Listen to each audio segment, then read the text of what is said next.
Buenas tardes. A ver, hoy día nos toca nuestro segundo repaso, ¿no?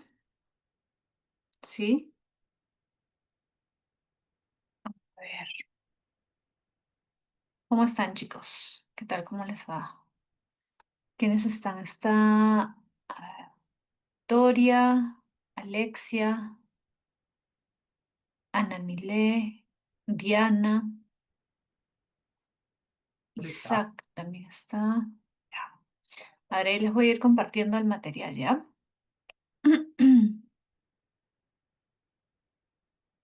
Les comparto el material.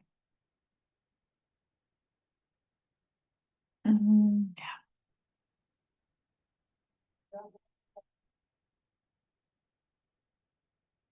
Ya.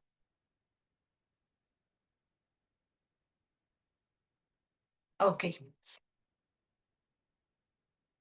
Ya, esta semana vamos a repasar filosofía política y ética también, si no me equivoco. Ahora vamos a ver las últimas preguntas. Ajá, la voluntad.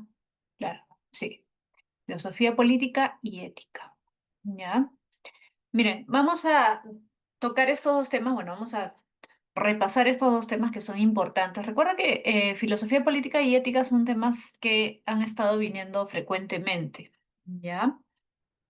Es parecido al caso, por ejemplo, de epistemología o de estética, que también son temas frecuentes en el examen de admisión, ¿ya? Entonces hay que tenerlos en cuenta. ¿Qué tal, chicos? Hola, Shirley, ¿cómo estás? A ver, ¿quiénes más están? Janelli, Guillermo y Shirley también. Han ingresado. Ya, chicos. Entonces, vamos a ir recordando algunas cosas que ya hemos tratado en el ciclo, ¿ya? Algunos conceptos, algunas nociones. Si tienen dudas, ustedes ya saben, pueden hacerlas con confianza, ¿ya? Cualquier duda que tengan con relación al tema de filosofía política o ética pueden consultar, ¿ya? Aunque no estén las preguntas, igual pueden consultar, ¿ya, chicos? Vamos a comenzar entonces. A ver, la primera pregunta es sobre El Príncipe de Maquiavelo, ¿no? Tú ya sabes que El Príncipe es la obra más conocida de Maquiavelo, no es la única, pero es la más conocida, ¿ya? Dice, el príncipe de Maquiavelo propone una visión pragmática de la política, donde el poder y la eficacia prevalecen sobre la moral clásica. A diferencia de los antiguos, Maquiavelo considera válida la inmoralidad si garantiza estabilidad.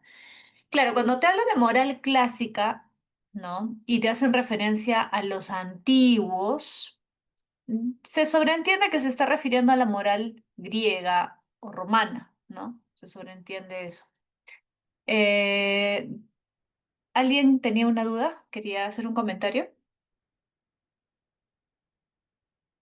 Alguien levantó la manito. O se le chispoteó. ¿Querían hacer una pregunta? ¿No? Ya. A ver. Entonces, se sobreentiende que se está refiriendo a la moral de los griegos, ¿no? La moral griega antigua. La moral clásica se refiere a eso, ¿no? Dice, a diferencia de los antiguos, Maquiavelo considera válida la inmoralidad si garantiza estabilidad. ¿Ya? Replantea la virtud política como habilidad para adaptarse y conservar el poder. O sea, ¿en qué consistiría la virtud política para Maquiavelo? Según este texto, ojo, por si acaso, ten en cuenta que hay distintas formas de interpretar a los autores, ¿ya? La interpretación clásica es esta, ¿ya? Si tú lees interpretaciones más recientes, te vas a dar cuenta de que no, justamente por eso es que Maquiavelo actualmente es considerado parte del movimiento republicano, de la corriente republicana, ¿no? Recuerda que Maquiavelo es un renacentista, ¿no? Que también trató de alguna forma de rescatar la forma política de la República Romana.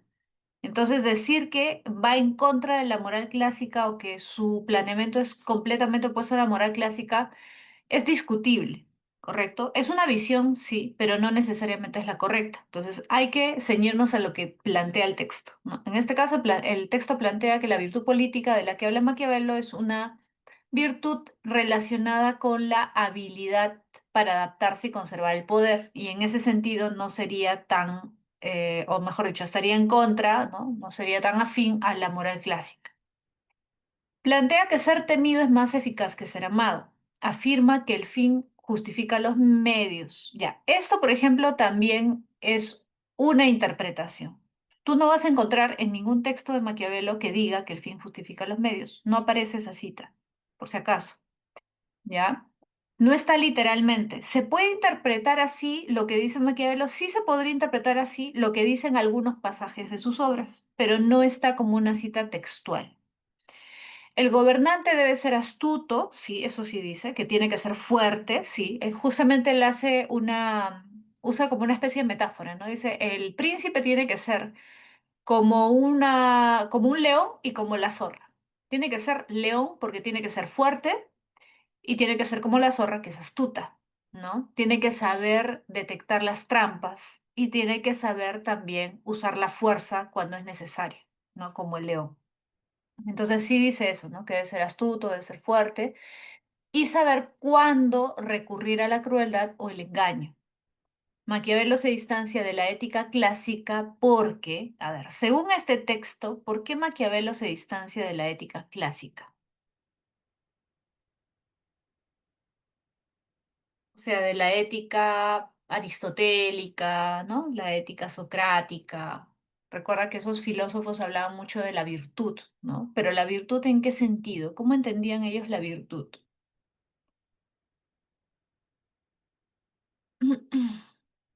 ¿Cuál sería la clave en este caso?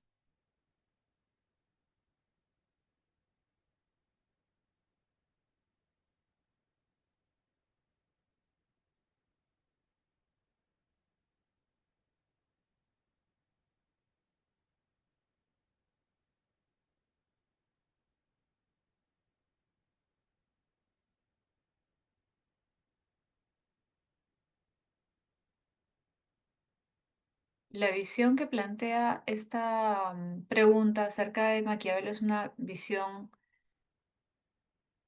más negativa hasta cierto punto, ¿no? Se plantea que su visión lo que busca es conservar el poder por todos los medios, ¿no? Y para eso hay que ser astuto y hay que ser fuerte.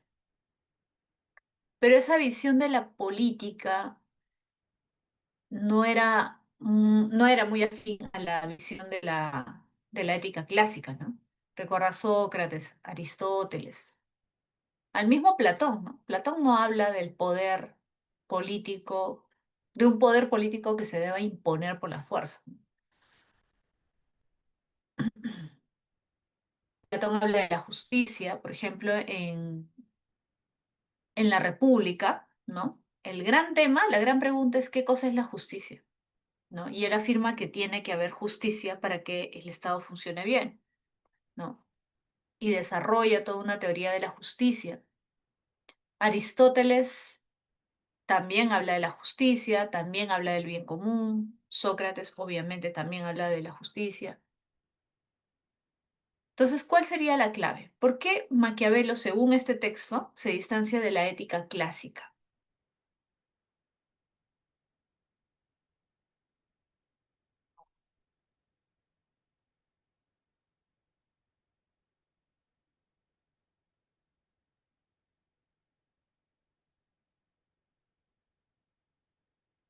La A, ¿correcto? Sí, muy bien. La A, porque adopta la fuerza y la astucia como base del poder, mientras que la tradición clásica valora la justicia y la virtud. Correcto, muy bien. Pregunta 2. Para Maquiavelo, el comportamiento del gobernante debe regirse por... ¿Qué debería regir el comportamiento del gobernante?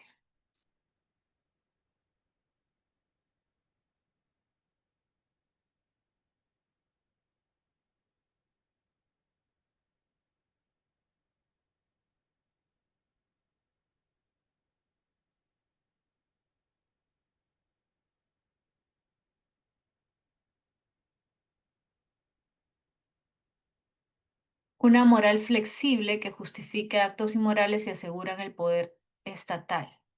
¿Sí? Claro, esto, según lo planteado en el texto, es correcto. Una moral flexible que justifique, perdón, actos inmorales sí aseguran el poder estatal. Correcto. La B. Ujú. A ver, pregunta 3. Para Hobbes, ¿el soberano puede ser un individuo o una asamblea? Ah, ya. Acá vamos a aprovechar de repasar Hobbes. Hobbes ha venido en examen de admisión, sí, más de una vez. Y Hobbes además es importante dentro de la historia de la filosofía política porque para muchos es el primer filósofo que plantea una idea de Estado en el sentido moderno. ¿En sentido moderno a qué me refiero? A la idea del Estado absolutamente separado de cualquier implicancia política, ¿no? Recuerda, por ejemplo, que en la Revolución Francesa, ¿no? En la Ilustración, ¿no? Que dio origen de alguna forma a la Revolución Francesa, se va a discutir mucho acerca del derecho divino de los reyes. ¿Te acuerdas en historia? Me imagino que has visto el tema del derecho divino de los reyes, ¿no? Es decir, que la mayoría de las monarquías europeas planteaban pues que el gobernante tenía un derecho a gobernar y no se podía cuestionar su poder porque Dios le había dado ese derecho, ¿no? A los gobernantes, a los reyes, a la nobleza. Sin embargo, Hobbes en el siglo XVI, por si acaso, Hobbes es anterior a la Ilustración, Hobbes ya plantea que no existe ningún derecho divino de los reyes. ¿Ya? Antes que la Ilustración, Hobbes ya había planteado eso. Hobbes va a decir que el soberano, que puede ser un individuo, por ejemplo, un rey, un monarca, o una asamblea, es decir, no necesariamente uno, sino un grupo de hombres, ¿ya? No obtiene su poder por derecho divino, sino por un contrato social. Es decir, cuando escuchas este término de contrato social, se refiere a un acuerdo, un convenio entre todos los hombres que forman parte del Estado.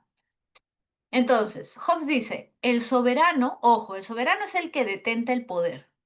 ¿Ya? El soberano es el que detenta el poder. Por ejemplo, en el caso del Perú, ¿quién sería el soberano? Pregunta, ¿quién sería el soberano? Repito, soberano es el que detenta el poder, el que tiene el poder y el que tiene el poder legítimo, ¿sí? Para usar justamente la fuerza, ¿sí? Para castigar, etcétera. El Estado. ¿Quién hace uso legítimo de la fuerza? El Estado. ¿Correcto? Entonces, ¿la policía puede llevarte a la comisaría? Sí. ¿Está haciendo un uso legítimo de la fuerza? Sí, porque la policía es parte de toda la estructura estatal, es parte de la maquinaria estatal, ¿correcto?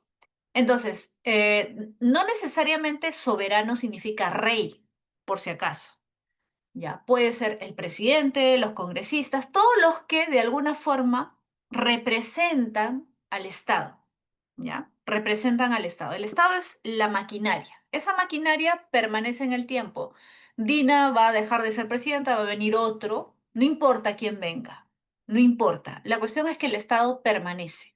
Esa visión del Estado como una máquina que funciona por sí sola, ¿ya? Y que pueden cambiar los gobernantes, pero no cambia el Estado, esa idea de Estado es la que plantea por primera vez Thomas Hobbes, ¿ya? Ahora, en ese sentido, el Estado no depende de un individuo. El Estado no desaparece porque el presidente desaparezca. No, el Estado va a seguir existiendo. Entonces, el soberano puede ser, puede estar representado por un individuo en un momento específico o puede estar representado por una asamblea. Pero como dice ahí, su preferencia es la monarquía absoluta, ¿no? Recuerda que Hobbes considera que la mejor forma de gobierno, no la única, pero la mejor forma de gobierno es la monarquía absoluta. ¿Por qué?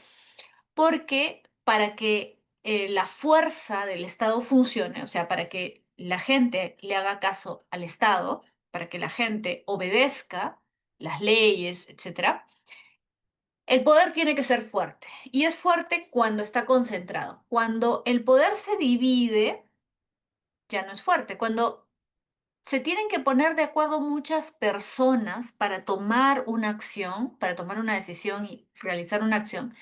Eso suele tomar tiempo, por lo tanto, el Estado se vuelve ineficaz. Por eso es que él considera que es mejor que haya un rey, un monarca, ¿no? Que haya una cabeza, un líder. Entonces, que sea el que tome las decisiones, ¿no? Por eso su preferencia es la monarquía absoluta, pero no necesariamente tiene que ser ese. Ahora dice, ¿no cree que el soberano tenga un derecho divino? Ahí está lo que te comentaba antes. Él cuestiona la idea del derecho divino de los reyes. Para Hobbes, Hobbes considera que el soberano no tiene un derecho divino. Entonces, ¿de dónde proviene su fuerza, su poder? ¿Quién le ha dado el poder para gobernar? Si no es Dios, ¿de dónde viene su poder? Del contrato social. Es decir, los hombres decidieron otorgarle poder a un individuo, a un soberano, porque se dieron cuenta de que era preferible renunciar a un poco de su libertad, porque todos renunciamos a nuestra libertad de alguna forma al vivir dentro de un estado. ¿Por qué? Porque tenemos que seguir ciertas normas, no podemos hacer lo que se nos dé la gana, ¿correcto? Entonces, renunciamos a un poco de nuestra libertad, pero ¿por qué preferimos eso a vivir sin estado? Porque sabemos que si no hay estado, nuestra vida estaría en peligro, ¿correcto? Entonces, justamente eso es lo importante de el Estado en Thomas Hobbes. El Estado tiene que producir miedo para que tú lo obedezcas, ¿sí? Y los hombres han renunciado a una parte importante de su libertad a cambio de protección, porque recuerda que para Hobbes el fin del Estado es el orden, la paz, la seguridad, ¿correcto? Entonces, el soberano representa la voluntad general. Es decir, si hay un soberano que tiene poder, si hay un monarca, supongamos, un rey que tiene poder porque todos le hemos delegado ese poder, porque nosotros hemos elegido vivir bajo esas reglas, bajo esas leyes, bajo ese liderazgo.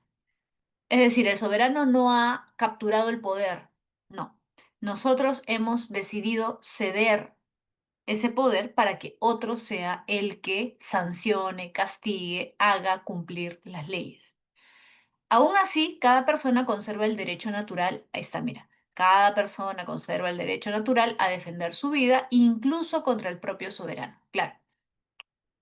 A pesar de esto, a pesar de que el soberano es el único que tiene derecho a castigar, ¿sí? De todas formas, por una cuestión natural, ¿no? Porque todos los hombres somos finalmente animales y queremos proteger nuestra vida, por una cuestión de instinto, todos conservamos el derecho natural a defender nuestra vida, ¿correcto? De ahí viene, por ejemplo, esta idea de la legítima defensa. Si vemos que alguien nos quiere matar, nos quiere atacar, va a atentar contra nuestra vida, nosotros tenemos derecho a defendernos, ¿no? Bien. Ahora, en la teoría política de Hobbes, el soberano representa, ¿qué representa el soberano en la teoría de Hobbes?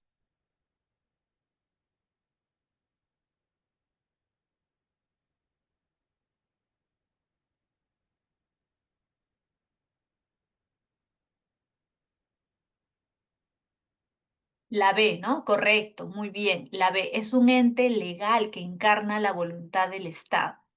Exacto, el soberano es un ente legal que encarna la voluntad del Estado. ¿Ya?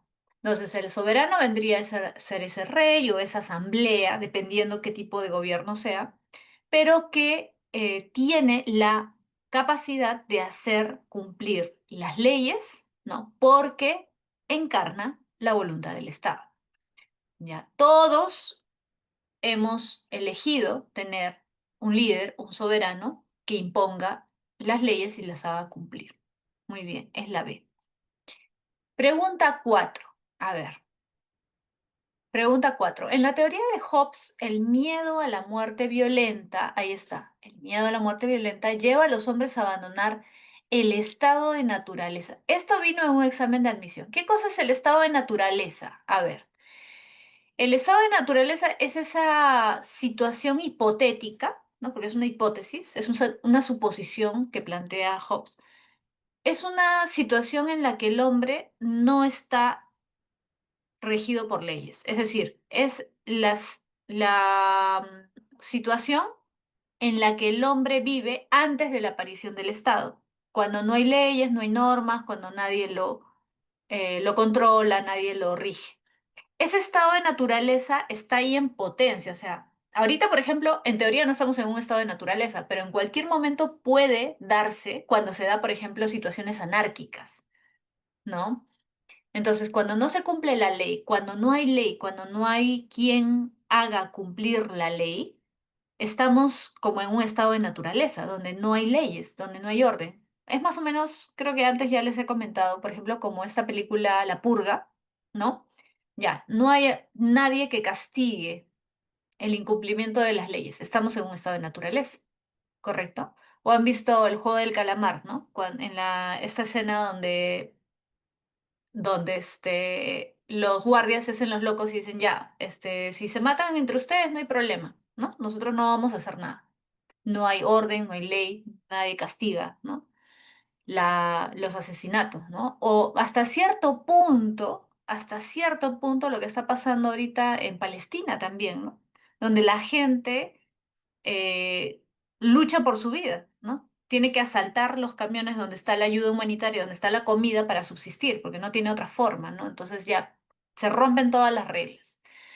Bueno, el estado de naturaleza es en realidad el estado anterior a la aparición de toda esta maquinaria que nosotros llamamos estado, ¿no? Es como, digamos, la vida en su estado natural, la vida como animales, ¿no? Donde no hay ley, donde no hay orden, donde no hay normas.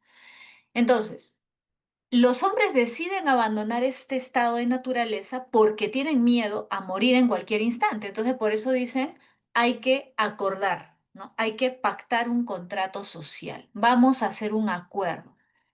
Este acuerdo, este pacto, no elimina su derecho a defender la vida propia, lo que vimos hace un momento, ¿no? Todo hombre mantiene su derecho a guardar su vida, a defender su vida si es que está en peligro, ¿no? La autodefensa, ¿no? La defensa de la vida, ¿ya? No elimina su derecho a defender la propia vida, pero, sí transfiere al soberano el poder de decidir por todos, ¿correcto? Es decir, ojo, a defender la propia vida. Eso no quiere decir, por ejemplo, si alguien me asalta, o sea, me arrancha el celular, no me ha amenazado con un arma, me ha arranchado el celular y se ha ido corriendo. Entonces, ¿yo tengo derecho a dispararle? No, no, está diciendo derecho a defender la propia vida, no está diciendo defender la propiedad privada, que es otra cosa. Ya, ahora, si alguien entra a mi casa con una pistola y yo lo veo, ¿no? Y está en peligro inminente, ¿no? Mi vida, ahí sí yo puedo reaccionar y defenderme y dispararle, ¿no? Ahí sí puedo alegar que estoy defendiendo mi propia vida. Es diferente, ¿te das cuenta? Entonces, como vivimos en una sociedad con normas, con leyes, nosotros le transferimos al soberano el poder de decidir por todos. Por lo tanto, el soberano es el que tiene que hacer cumplir la ley. Por lo tanto, si alguien me arrancha el celular, yo no puedo ir y dispararle, ¿no? Yo tengo que esperar que sea el Estado el que ponga orden, es decir, que lo capture, ¿no? Que vaya a la cárcel, qué sé yo. ¿Correcto? O si yo me peleo con alguien en la calle, imagínate que me peleo con alguien, ya, me golpea, ya, si está en peligro mi vida, yo puedo responderle, ¿correcto? Pero si me tira una bofetada simplemente, yo no voy a, pues, querer matarlo, ¿no? Sería absurdo. Entonces, en ese caso, ¿qué hago? Lo denuncio. Es el soberano el que tiene que decidir la sanción. Yo no puedo hacer justicia por mis propias manos si no está en riesgo mi vida. Ojo. Yo no puedo agarrar y a mi vecino está haciendo mucha bulla. Ya le dije que no haga bulla, me meto a su casa. No, no puedo hacer eso. Por algo hay normas, por algo hay leyes, ¿correcto? Entonces, mira lo que dice, ¿no? El miedo entonces no es solo una emoción. Mira, ¿por qué dice que no es solamente una emoción? Porque es el miedo lo que de alguna forma nos obliga a pactar un contrato social, ¿correcto? Ese acuerdo. Entonces, no es una simple emoción, sino el fundamento racional del orden político. Claro, justamente esa es la diferencia entre los animales y los seres humanos. Los animales viven en el estado de naturaleza permanente y el hombre, ¿por qué no? El hombre ha salido del estado de naturaleza, ha creado este ente, que es el estado, porque es un ser racional y se ha dado cuenta, gracias a su razón, que le conviene someterse a otro hombre, en este caso el soberano, ¿sí? Aunque no sería lo ideal, pero tiene que hacerlo porque si no lo hace podrían matarlo en cualquier momento. Entonces tiene que renunciar a un poco de su libertad con tal de garantizar que va a poder subsistir y que no lo van a matar. ¿Y por qué plantea esto de la muerte violenta? Porque recuerda que Hobbes dice que el hombre es violento por naturaleza, ¿te acuerdas? Es egoísta por naturaleza, es como un animal en estado salvaje. El animal en estado salvaje mata para subsistir. Por eso es que tú no puedes, pues, juzgar a un león que mata a otro animal para comer, ¿no? Ya. Hobbes piensa que el hombre es prácticamente eso. La única diferencia es que el hombre tiene raciocinio y se da cuenta de que le conviene más renunciar un poco de su libertad para garantizar que va a haber alguien que castigue si es que lo intentan matar, ¿correcto? Entonces eso va a hacer que la gente tenga más reparos, ¿no?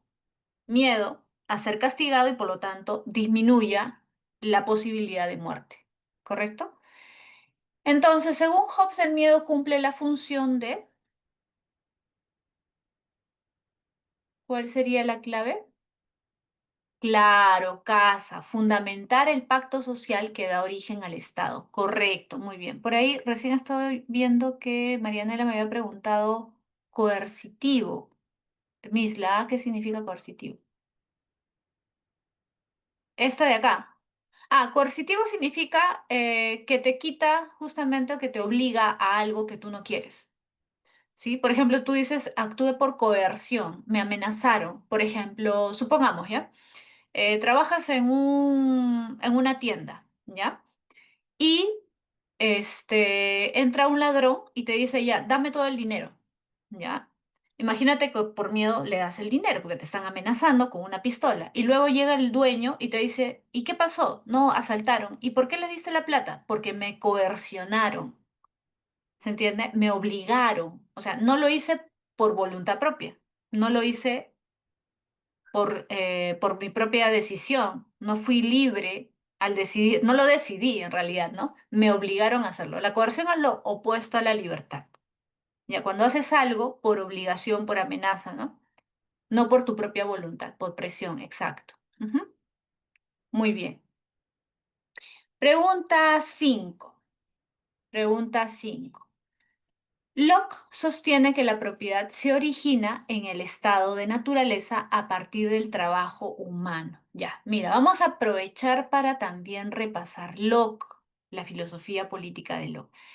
La propiedad se origina en el estado de naturaleza a partir del trabajo humano. Mira, este tema es bien interesante, bien, bien interesante. Y Locke hace ya tiempo que no viene, pero sí ha venido la filosofía política de Locke hace ya unos 3 o 4 años, ¿ya?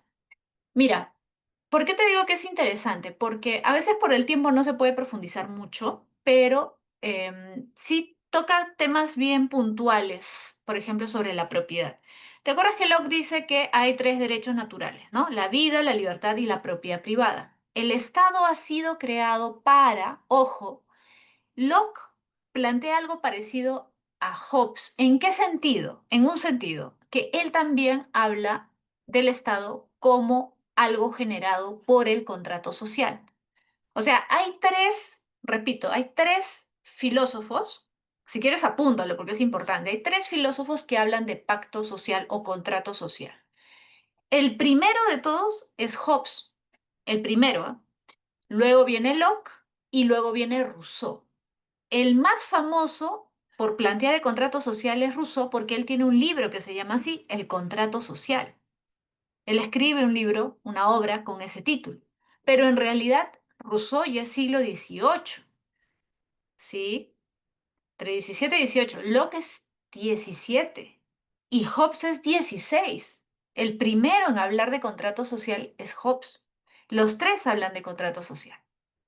Los tres. Entonces, mira, Locke dice que el Estado ha sido creado por acuerdo, parecido a Hobbes, pero no con el fin solo de proteger la vida, la seguridad, no, para proteger tres derechos: vida, libertad y propiedad privada. Propiedad, ¿ya? Entonces, el Estado simplemente nos ayuda a cuidar esos tres derechos, pero no es que el Estado nos otorga los derechos, ¿ah? Ojo, por eso son derechos naturales, que quiere decir que nosotros ya nacimos con ellos. Porque si tú planteas que son derechos como si fueran algo generado por el Estado, podría parecer que es como que es un regalo del Estado, y no. Y justamente porque el Estado no me regala nada, simplemente existe, yo lo he creado, lo hemos creado para que proteja nuestros derechos, el Estado no puede inmiscuirse en mi vida privada. O sea, no puede inmiscuirse, no puede quitarme la libertad porque se le antoja. No, el Estado no me está regalando nada. El Estado simplemente está protegiendo, ¿sí?, lo que me pertenece por el solo hecho de ser humano. Vida, libertad y propiedad. ¿Ya? Ahora, la propiedad, ¿por qué es tan importante en el caso de Locke? Fíjate. La propiedad se origina en el estado de naturaleza a partir del trabajo, ¿ya? Se origina en el estado de naturaleza. Profesora, ¿Locke también habla de un estado de naturaleza? Sí, también habla de un estado de naturaleza. Profesora, ¿cuál es la diferencia entre el estado de naturaleza del que habla Hobbes y el estado de naturaleza del que habla Locke? ¿Hay diferencias? Sí, sí hay diferencias. El estado de naturaleza del que habla Locke no es una visión tan apocalíptica, digamos, como la de Hobbes, ¿no? O sea, no tiene esta visión de que el hombre es malo, ¿no? O que el hombre es egoísta, violento, ¿no? Y que está dispuesto a matar con tal de sobrevivir. No tiene tanto esa visión, porque en parte, ¿sabes por qué? Porque Locke sí pone a Dios, ojo, a Dios, como un elemento importante al inicio de su filosofía política. Mira lo que dice ahí, ¿ah? Dios dio el mundo a toda la humanidad. Dios dio el mundo a toda la humanidad. ¿Qué significa eso? Cuando dice dio el mundo a toda la humanidad se refiere a la tierra, ¿correcto? A la tierra. Es decir, supongamos que en el estado de naturaleza habían 1000 hombres, supongamos, ¿ya? Para que sea más fácil. Esos 1000 hombres podían repartirse toda la tierra y, por lo tanto, obviamente habían cosas que ellos podían tomar, pero también tenían que cultivar, porque conforme esos hombres van aumentando, tienen que alimentarse y ya no les va a alcanzar solamente con lo que toman, ¿no? Todo se agota, ¿no? Los frutos, todo se agota. Entonces, tienen que trabajar esa tierra. En principio, a todos les toca lo mismo, ¿sí? En principio hay una especie de igualdad. Al inicio, a todos les corresponde lo mismo. Mira lo que dice, ¿ah? El trabajo es el trabajo el que convierte algo común en propiedad privada. Mira, es el trabajo el que convierte algo común en propiedad privada. ¿Qué quiere decir eso? Primero, el mundo, la tierra, era para todos. Todos tenían derecho a tomar de la tierra y a cultivar la tierra. Pero una vez que comienzan a trabajar, se ven obligados a trabajar, es el trabajo el que te da derecho de propiedad. Mira, siempre que nadie más tenga un derecho previo sobre esa tierra. Ya, es decir,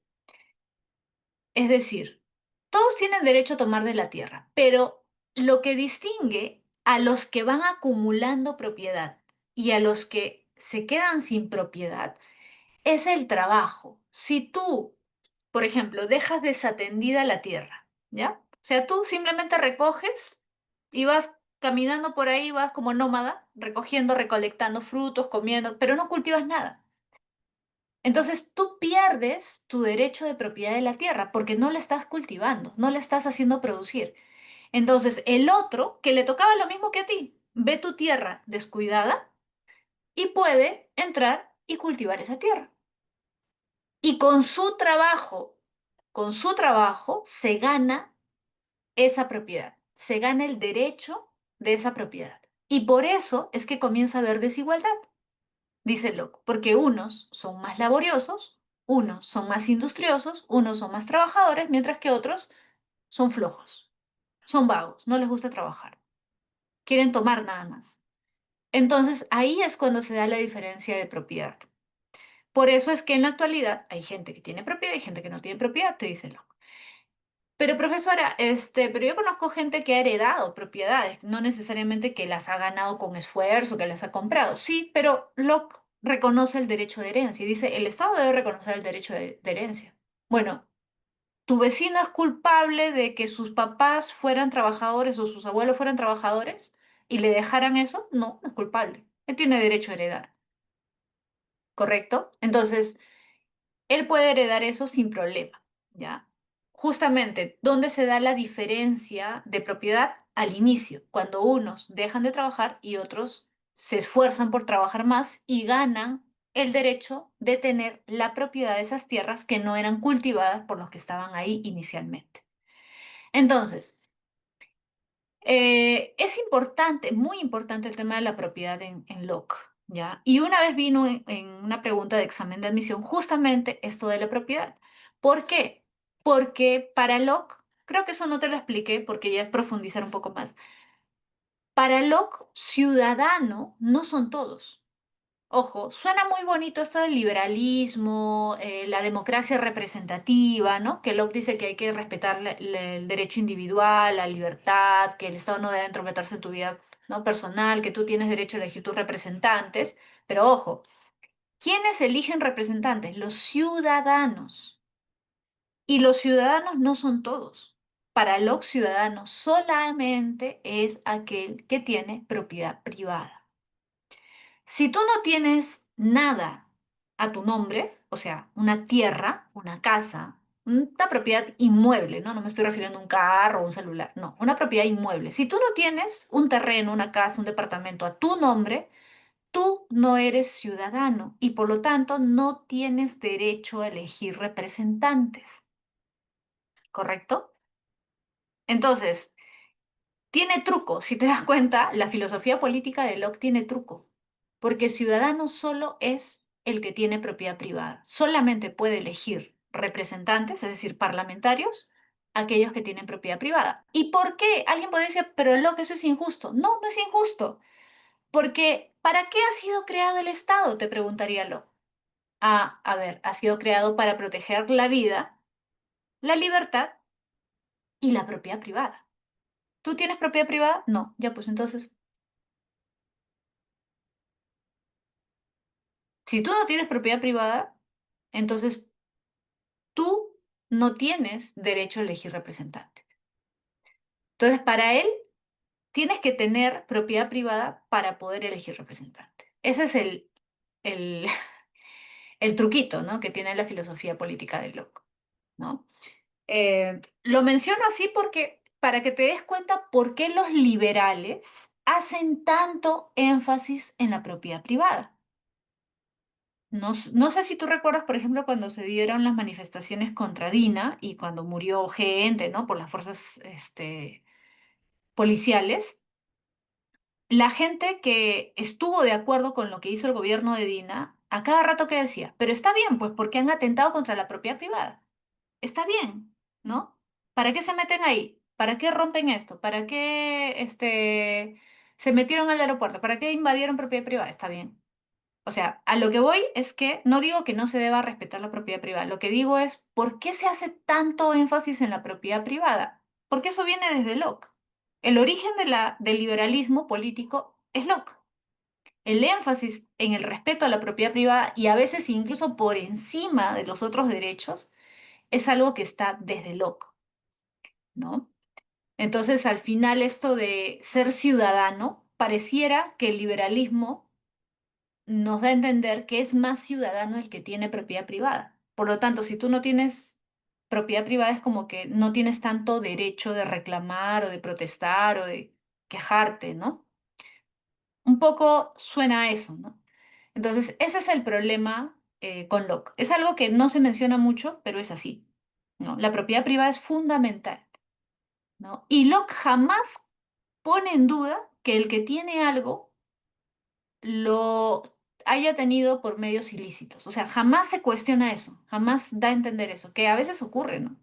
Porque hay muchas veces que hay gente que tiene, acumula dinero, acumula capital, acumula terrenos, etcétera, por medios ilegales, ¿no? Por medios no tan, no tan correctos, ¿no? Pero él no toca ese tema, ¿no? Él simplemente da a entender que si alguien tiene propiedad privada es gracias a su esfuerzo y solamente gracias a eso, ¿no? O, en todo caso, por haberlo heredado de sus ancestros que se esforzaron, ¿no? Entonces, mira, Locke no explica del todo la propiedad sobre uno mismo.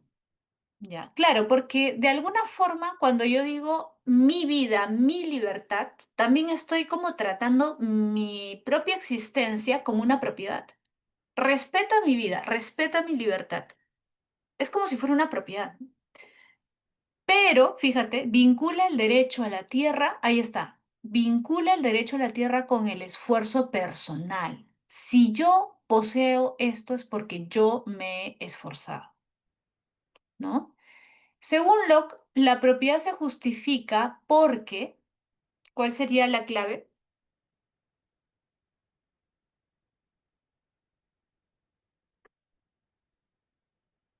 Casa, claro, casita, muy bien, casita. Sí, si es heredado también es legal para Locke. No, no se le tiene por qué quitar, ¿no? Si es heredado, no hay problema. Lo cual es un tanto contradictorio, ¿no? A mi parecer, ¿no? Me suena un poco contradictorio, ¿no? Bueno, pregunta 6. A ver, Rousseau sostiene que la desigualdad social no es natural. Ya, Rousseau. Rousseau es el tercer filósofo que habla del contrato. El Estado se forma por acuerdo. El Estado aparece por un acuerdo entre todos los que vivimos en una comunidad, en una sociedad, ¿no?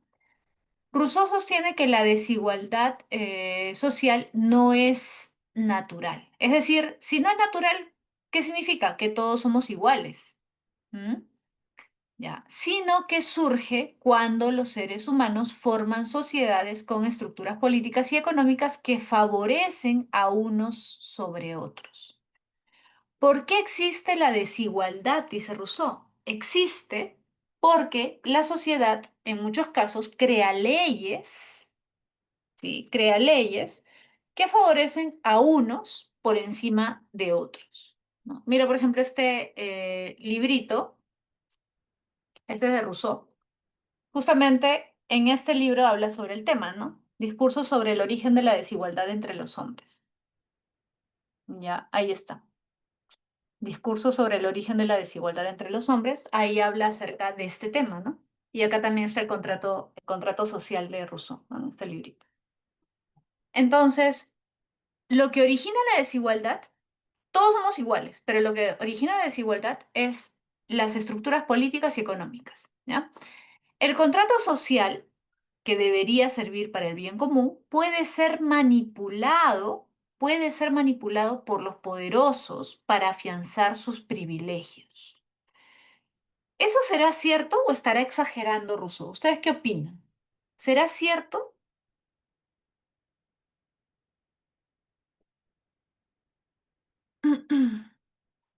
Sí, ¿no? O sea, por ejemplo, tú ves en el Congreso, ¿por qué la gente que tiene dinero, que tiene poder, se muere por ir al Congreso? ¿Para ganar 15.000 soles al mes? ¿Para tener unas cuantas joyas? Por ejemplo, el partido de Acuña, ¿no? O el hijo de Acuña. ¿Tú crees que él necesita ganar 15.000 soles al mes? Que le den un vale de 10.000 soles para consumo. No, pues, ¿no? No son nada eso no es nada para ellos.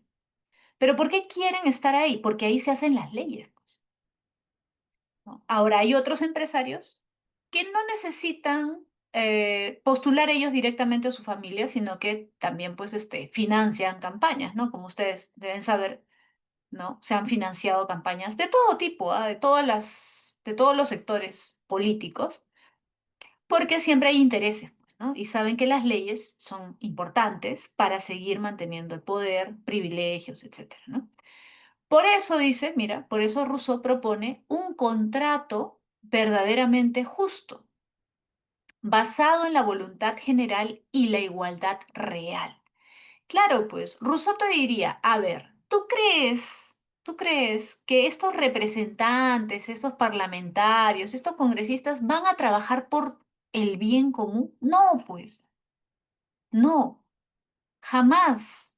Por eso es que Rousseau, ¿te acuerdas que está en contra del parlamento? ¿Te acuerdas? Él está en contra de una democracia representativa. ¿Por qué? Porque no te representa. Nadie te puede representar. ¿Te acuerdas? Rousseau te diría, ni tu mamá te representa.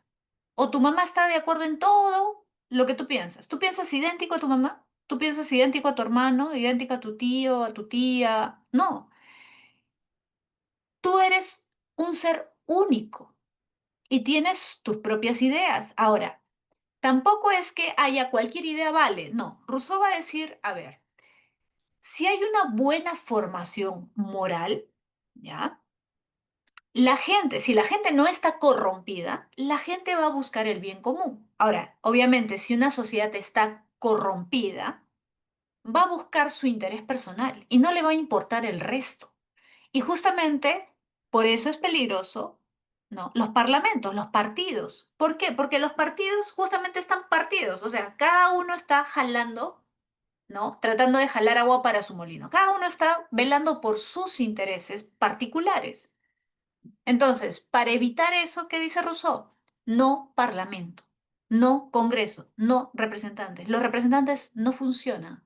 ¿Qué tenemos que hacer? Todos, voluntad general, todos tenemos que escuchar nuestra voz. Todos tenemos que manifestar nuestra voluntad.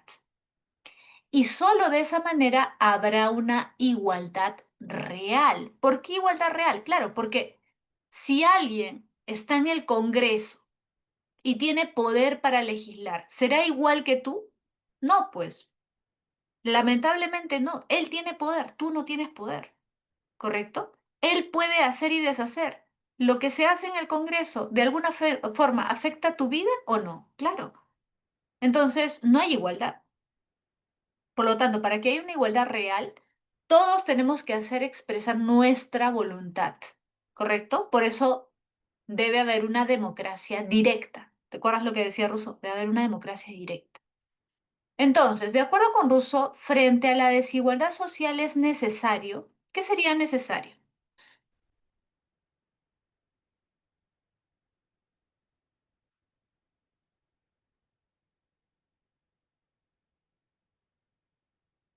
Claro, pues muy bien, la B, replantear el contrato social, o sea, reestructurarlo, reformarlo. Ya esa estructura del Congreso, Parlamento, eso no sirve.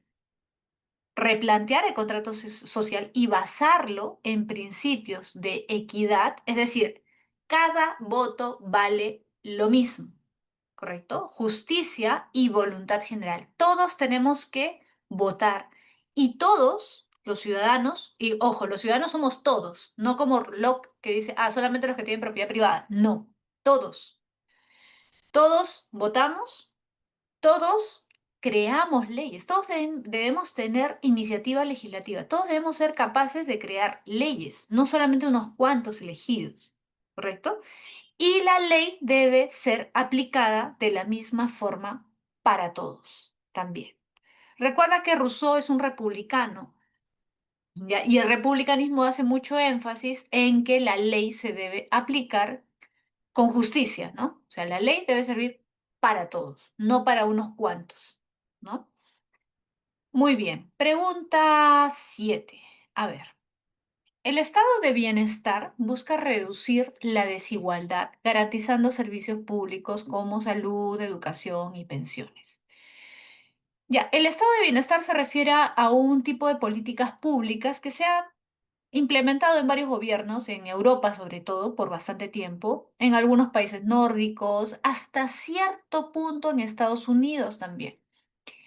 No sé si tú has escuchado o recuerdas haber escuchado acerca de los seguros de desempleo o de las ayudas contra el desempleo que hay en algunos países. Si te quedas sin trabajo en algunos países, el Estado te da un estipendio, te da un dinero para que puedas seguir viviendo.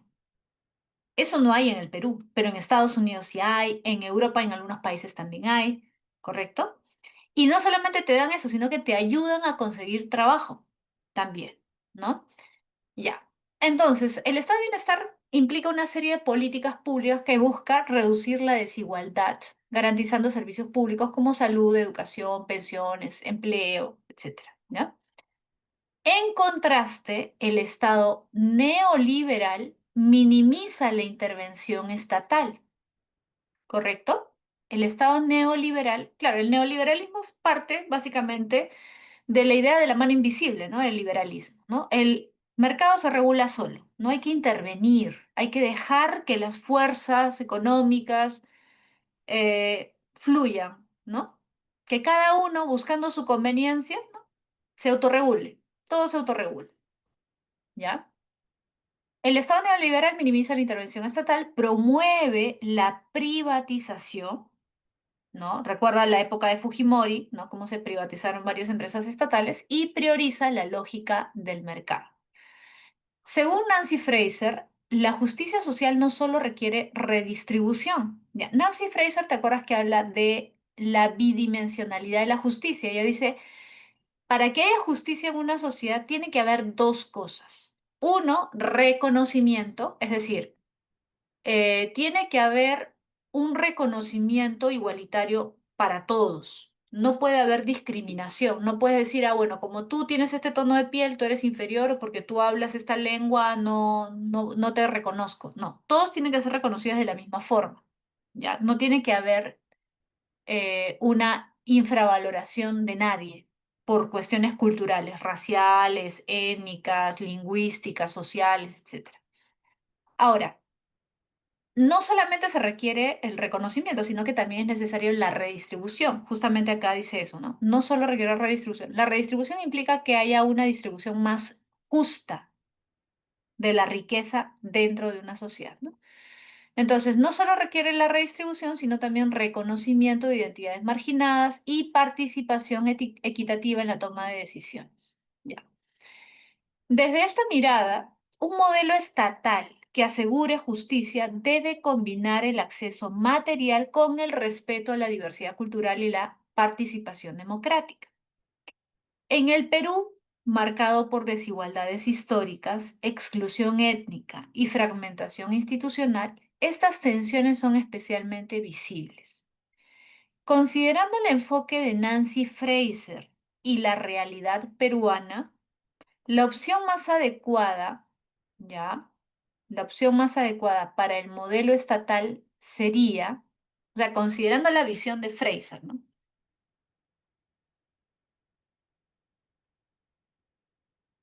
Que habla de redistribución económica, etcétera. ¿Cuál sería?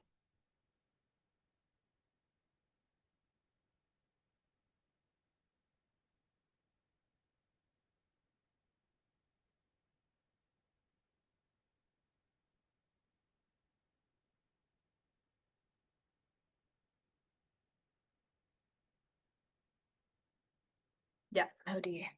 Ah, con frío. Mm, ¿Qué dicen? Árbol, impulsar un estado de bienestar que redistribuya la riqueza y reconozca a los grupos históricamente marginados.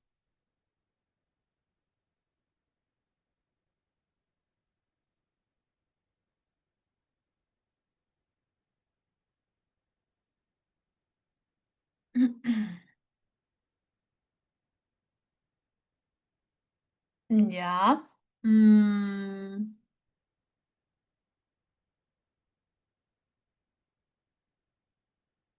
Pero hay un pequeño detalle con la A. Lo que pasa es que la A te habla del estado de bienestar, ¿no? Pero según el texto, fíjate, el estado de bienestar busca reducir la desigualdad en servicios públicos como salud. O sea, tiene más un sentido económico. pero no te habla de nada de lo cultural. Y en Fraser sí es importante lo cultural. Entonces, un estado de bienestar no está enfocado en lo cultural, solamente en lo económico. Entonces, la A no es del todo correcta porque un estado de bienestar no se preocupa por el ámbito cultural, por el reconocimiento, ¿ya? Claro, sería la C, reforzar el rol estatal para garantizar derechos sociales básicos, derechos sociales como salud, educación, ¿no? Y además, ¿qué cosa? Abrir espacios reales de participación ciudadana, reforzar el rol estatal. Claro, tiene este aspecto, pero también lo otro. El problema con hablar del estado de bienestar es que el estado de bienestar se enfoca en la redistribución económica, pero no en lo cultural. Deja de lado lo cultural, ¿sí? Por eso es la C, es la C. En la A, pareciera que da a entender que también un estado del bienestar puede reconocer. No, eso no lo hace un estado de bienestar. El estado de bienestar es solamente enfocado en lo económico, ¿ya? A ver, pregunta 8. John Rawls sostiene que una sociedad justa debe construirse desde una posición original, ¿ya? Donde las personas, sin conocer su estatus social, diseñen principios que beneficien a todos. ¿Te acuerdas que John Rawls es un liberal, pero es un liberal un poco más contemporáneo, es un liberal más moderno, es un liberal que se da cuenta de los errores de Locke? Porque Locke también pues es siglo XVII, ¿no? Es muy antiguo. Rawls es siglo XX. Rawls se da cuenta de que una posición tan rígida como la de Locke no es muy justa, no es muy equitativa y termina, ya vimos el tema de la propiedad, ¿no? Y termina justamente provocando que la gente busque soluciones en otras corrientes como el comunismo. Entonces, ¿qué hace Rawls? De alguna forma, lo que hace es una reforma del liberalismo, ¿no? Plantea un liberalismo más moderno, más light, digamos, ¿no? Un liberalismo que también se preocupe por el lado humano, por el lado social, sin llegar a ser socialista, ojo. Porque Rawls no dice, el Estado tiene que invertir, tiene que volverse empresario. No, Rawls no habla de eso. Rawls tampoco dice, hay que quitarle al rico para darle al pobre. No. Hay que regalarle plata al pobre. No. Rawls dice, el Estado tiene una obligación fundamental. Para que la sociedad funcione, el Estado tiene que buscar que haya más justicia. Una sociedad justa funciona. Una sociedad injusta no funciona, fracasa. Entonces, si nosotros queremos que el Estado funcione, tiene que buscarse que la sociedad sea más justa. Y que la sociedad sea justa significa que todos tengamos una visión más imparcial de la realidad. Es decir, que el hecho de que tú tengas privilegios no te ciegue y digas, bueno, pero el pobre es pobre porque quiere, pues, que se esfuerce. Si no se esfuerza, es su problema. ¿No? Si nació en extrema pobreza, pero ese niño, ¿qué culpa tienes? Vive en un asentamiento humano. Pero sus papás para que tuvieron 5 hijos, pues. ¿Pero el niño tiene la culpa de eso? No, no. Entonces, ¿cómo hacemos para que ese niño pueda salir adelante? ¿Cómo hacemos? ¿O lo dejamos abandonado y decimos, es culpa de sus papás? Pues no. Entonces, tenemos que ver alguna manera para que ese niño pueda tener oportunidades de salir adelante, porque no sería justo que por el solo hecho de haber nacido en esa condición no pueda, ¿no? No pueda desarrollar un plan de vida, no pueda realizarse como individuo. Recuerda que la individualidad es importante para el liberalismo. La búsqueda de la protección del individuo. Eso está desde Locke. Y Rawls va a decir, bueno, si te preocupa el individuo, ¿por qué no te preocupa ese niño? Si el individuo es importante, cualquier individuo esté en el estrato social que esté, es importante, ¿correcto? Entonces, también hay que buscar que ese niño tenga las mismas posibilidades de salir adelante. Entonces, debe construirse desde una posición original. ¿Qué significa la posición original? Imagínate, ya, antes de que tú entres al Estado, no sabes cuál va a ser tu estrato, no sabes en qué condiciones vas a nacer. Si vas a, porque nadie eligió, ¿no? Tú no has nacido nacer en un estrato medio, un estrato alto, un estrato bajo. Nadie eligió nacer en el estrato que le tocó. Entonces, imagínate que tú no supieras en qué estrato te va a tocar nacer. ¿Eso no te forzaría de alguna forma a buscar que el Estado sea más justo, más equitativo? Porque de alguna forma tú te pondrías en los zapatos del otro, ¿no? Y dirías, ¿y qué pasaría si a mí me hubiera tocado nacer en un estrato bajo sin ninguna ayuda? ¿Hubiera sido fácil para mí salir adelante? Quizás hubiera sido casi imposible. ¿Eso es justo? No es justo. Ah, ya. Entonces, racionalmente, ojo, acá tiene que ver mucho el tema de la razón, ¿ah? Racionalmente, el hombre se da cuenta, los seres humanos nos damos cuenta, de que lo justo es que el Estado ayude a quienes nacen en una situación de desventaja. Cualquier persona imparcial, racional, se debería dar cuenta de que el Estado tiene que ayudar a los que han nacido en una situación de desventaja, ¿sí? Por eso dice, las personas sin conocer su estatus social diseñan principios que beneficien a todos, porque al fin y al cabo también te va a beneficiar a ti que aquel que ha nacido con desventaja tenga la posibilidad de desarrollarse y de salir adelante de manera digna, ¿o no? Claro, también te va a beneficiar a ti.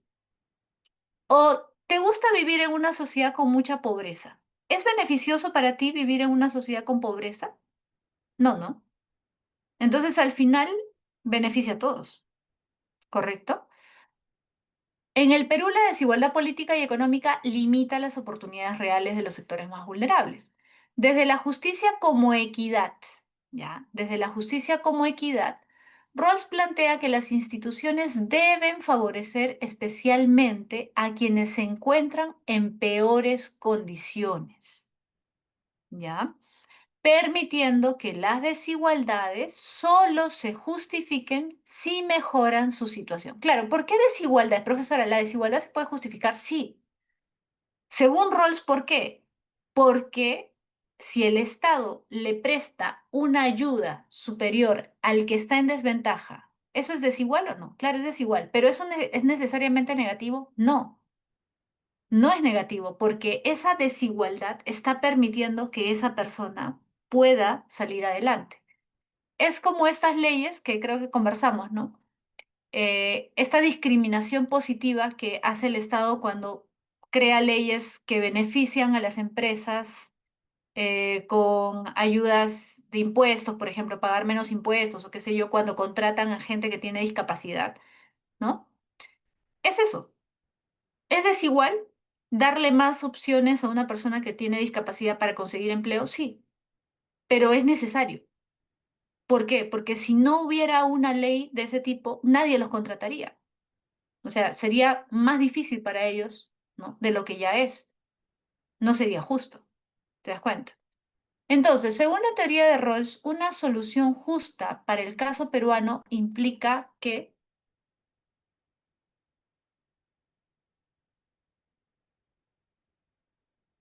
¿cuál sería una solución justa?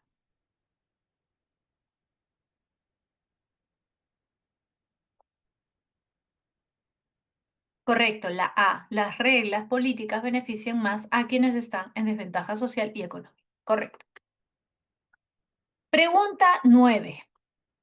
A ver, dice, mi hermano se llamaba Roberto, pero él insistía en que lo llamáramos Bob.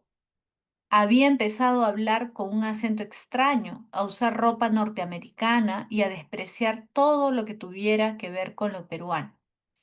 Incluso nos pidió que dejáramos de cocinar nuestros platos típicos, porque le daban vergüenza.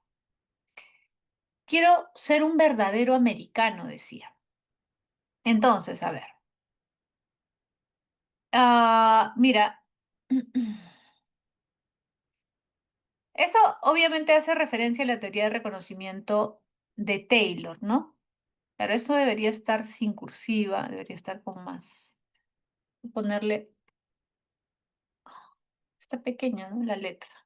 Ya, esto. Desde la teoría de reconocimiento de Taylor, evalúe las siguientes afirmaciones sobre la identidad del personaje. Uno, el personaje busca reconocimiento de una cultura dominante que considera superior, aunque esto implique negar su origen, ¿correcto o no?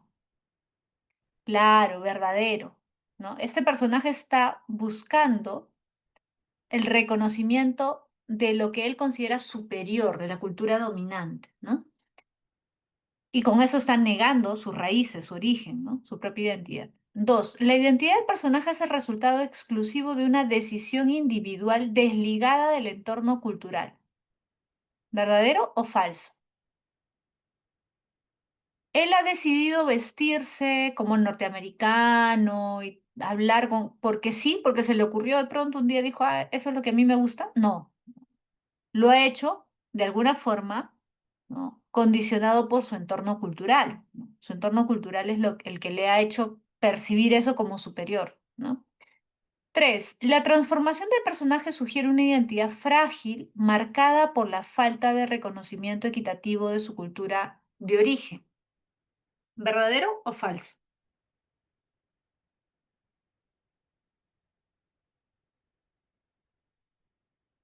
Claro, es correcto, ¿no? La transformación del personaje sugiere una identidad frágil marcada por la falta de reconocimiento equitativo de su cultura de origen verdadero. Muy bien. Cuatro, el rechazo a sus raíces culturales refleja una forma legítima de adaptación identitaria en un contexto globalizado. ¿Verdadero o falso? Desde la perspectiva de Taylor, ese rechazo a sus raíces culturales refleja una forma legítima de adaptación. O sea, ¿se justifica? No, no se justifica. No, porque lo que muestra ese rechazo es que hay un reconocimiento negativo o una falta de reconocimiento. Y por ese rechazo que él siente de su propia sociedad es que él rechaza su cultura, sus raíces, ¿no?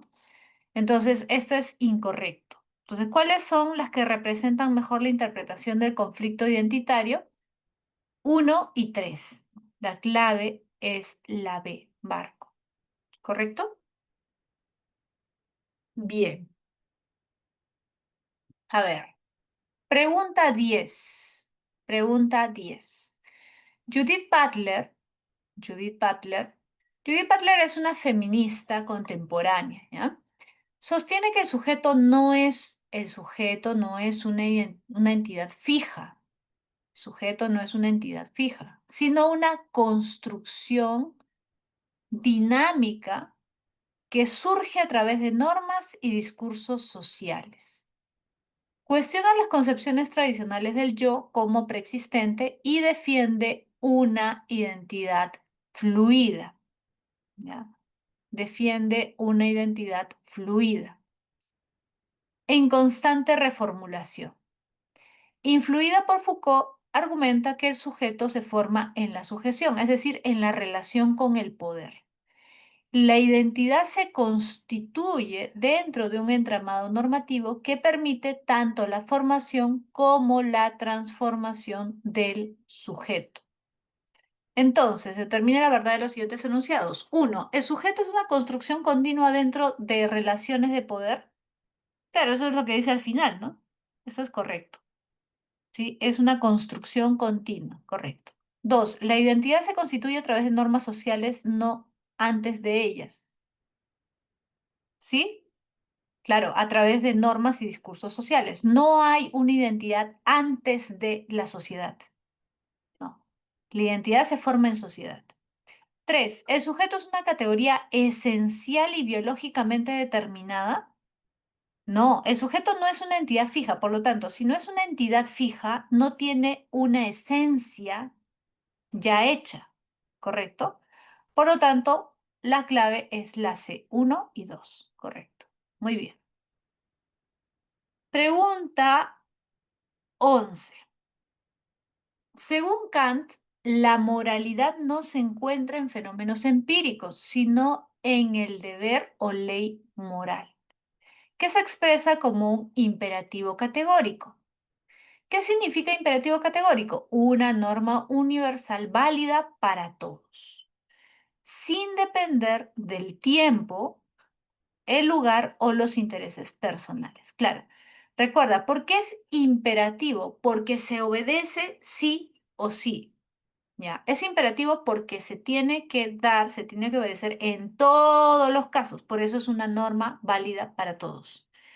Que no depende del tiempo. Claro, tú no puedes decir, bueno, en este caso voy a decir la verdad, pero si no me conviniera, no la diría. No, entonces no estás obedeciendo la ley moral. El imperativo categórico no mentir es no mentir en ningún caso. No puedes mentir en ningún caso. Siempre tienes que decir la verdad. Es un imperativo, ¿sí? Es una orden y es categórica porque no hay excepción. Para que una acción sea moralmente buena, debe hacerse, mira, para que una acción sea moralmente buena, debe hacerse por respeto al deber y no por conveniencia, temor o deseo de recompensa. Claro, imagínate que yo me encuentro una billetera y lo devuelvo porque me di cuenta que hay una cámara y que si me lo quedo, quizás el dueño de la billetera regresa y ve la cámara y pide la grabación. Entonces, no, por miedo, mejor devuelvo. ¿Estoy siguiendo el imperativo categórico? ¿Estoy actuando bien? No, no, no estaría actuando bien, ¿correcto? Entonces, tiene que siempre hacerse lo correcto por respeto al deber, no por conveniencia, temor o deseo de recompensa.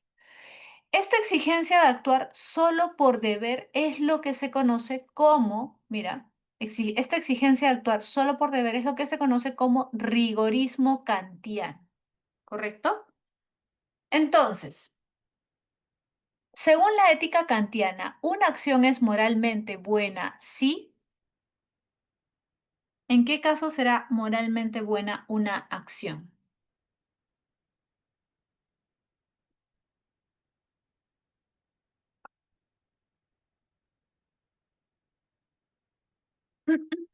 Correcto, la A sí se realiza por respeto a la ley moral, independientemente de sus consecuencias. Muy bien. Por lo tanto, a la ética kantiana, ¿cómo se le conoce?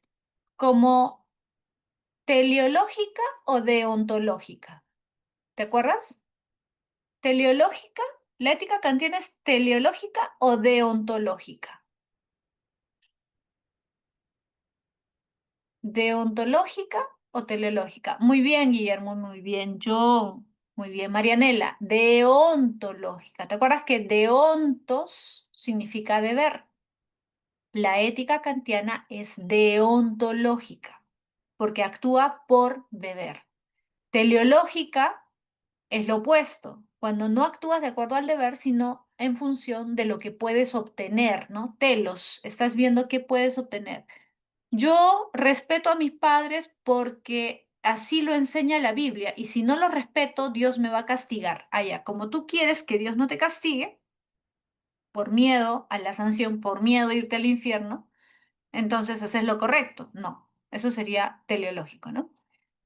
Marianela dice la B, Lady también me pregunta por la B. La B dice, está motivada por el cumplimiento del deber, incluso si va en contra del interés propio. ¿Por qué no la B? A ver, buena pregunta. A ver, vamos a analizar la B. Ya, ahí voy a marcar la B. A ver, según la ética kantiana, una acción es moralmente buena si está motivada por el cumplimiento del deber, incluso si va en contra del interés propio. Ya, a simple vista está bien, a simple vista es correcta, pero hay un pequeño detalle,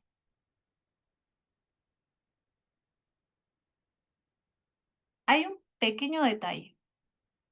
Una acción es moralmente buena si,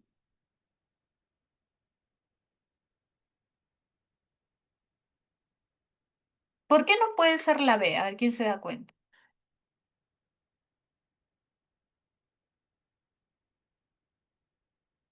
Pareciera que dice lo mismo que la A, solamente que de otra forma, ¿no? Es cierto que Kant dice que tenemos que cumplir con el deber, incluso si va en contra de nuestro propio interés, de nuestra propia felicidad. Sí, sí dice eso. Pero ¿cuál es el problema de la B? Hay un pequeño detalle.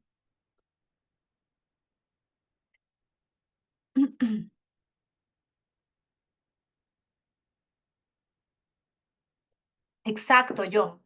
Está motivada. Está motivada. La motivación tiene que ver con la emoción o el sentimiento. Lo que me motiva, lo que me mueve a hacer algo.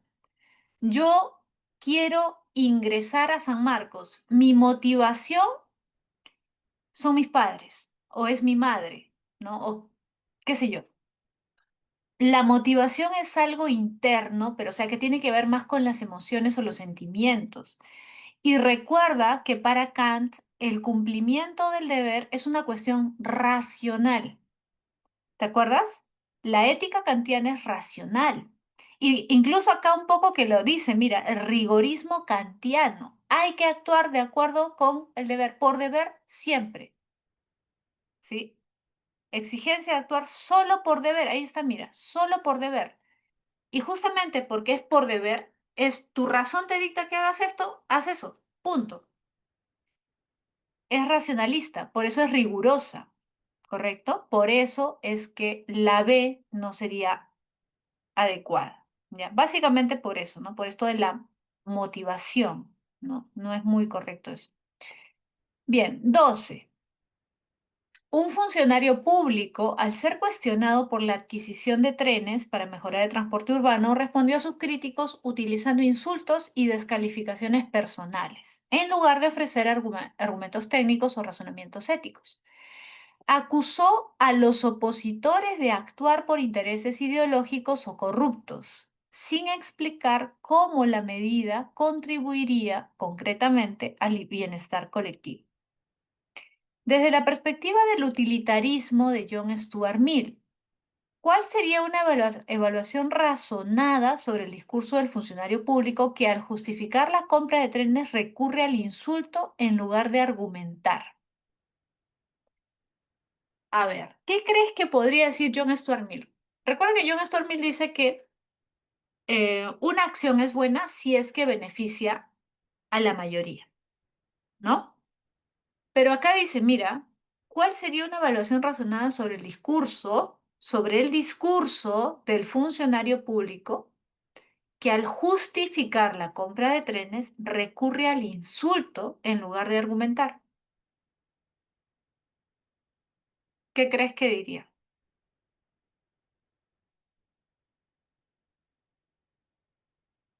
La ética utilitarista no considera la forma del discurso solo sus consecuencias en la utilidad social.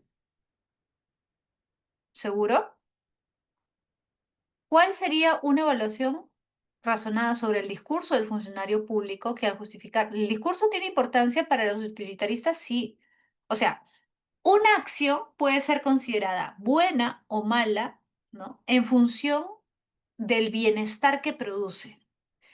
Pero cuando si tú eres un funcionario público y das un discurso, ese discurso puede tener consecuencias o no. Claro, el discurso se vuelve una acción cuando tiene consecuencias. Un discurso puede tener una, una influencia positiva o negativa. Y acá justamente te están preguntando por el discurso. ¿Cómo evaluaríamos ese discurso? A ver, si la compra de trenes maximiza la felicidad del mayor número, el tono del discurso es irrelevante. ¿Seguros?